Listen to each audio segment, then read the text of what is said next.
Today I was reading Isaiah chapter 52 and chapter 53. I want y'all guys to go and read the whole chapter because I was amazed. And I cried. And how they was talking about Jesus' appearance and how he looked. And how he looked after he had finished suffering for our behalf. And it says in Isaiah chapter 53 verse 2, he had no beauty or majesty to attract us to him, nothing in his appearance that we should desire him. All that tells us is that Jesus' appearance was just like any other man. He was ordinary looking. Isaiah was here prophesying that he will come. The coming suffering of the servant would arise in lowly condition and wear none of his usual emblems or of royalty. He didn't come with his nice robe. He didn't come with none of that.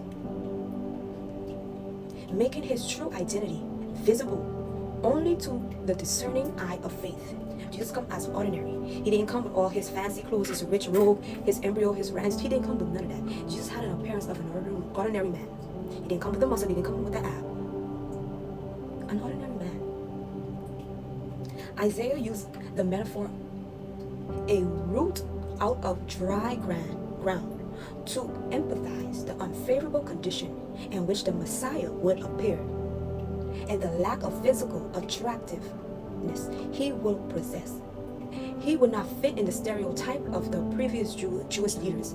He was not handsome like David in 1 Samuel 16 verse 12. He was not handsome like David, nor tall and imposing like Saul, 1 Samuel chapter 9 verse 2. A dry root in the barren ground does not appear to have much of a chance. It doesn't appear to have life in it at all. However, God can make a dominant bull produce incredible beauty.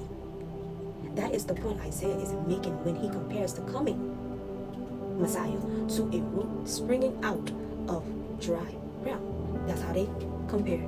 That's how they describe, Jesus and his appearance. Jesus was overlooked by his own people. He was discarded as a root out of dry ground. Even when he began his ministry, those who heard him were perplexed because he was thought to be only a carpenter's son. Isaiah chapter 52 verse 14, how they describe him. The cruelty he suffered to the point he no longer looked like a human. His appearance was so awful that people looked at him in astonishment. Now, I give you the example of Isaiah talks about how Jesus looked. Now, they're talking about, in Isaiah 52, verse 14, talking about after. How they beat him, spat on him, pulled out his beard for our behalf. They beat him to the point that he doesn't even look like human. They don't talk about much about what Jesus went through for our behalf, how he was whipped, how they put the crown of a crown of thorns, piercing for our behalf. And Jesus was made lower than the angels. He offered his back to those who beat him and his cheeks to those who pulled out his beard. He did not hide his face for mockery and spitting. Like I told you, I cried. Jesus suffered to the point that he no longer looked like human. His appearance, can you imagine? He take all of that for us. His appearance was so awful that people stared at him in astonishment.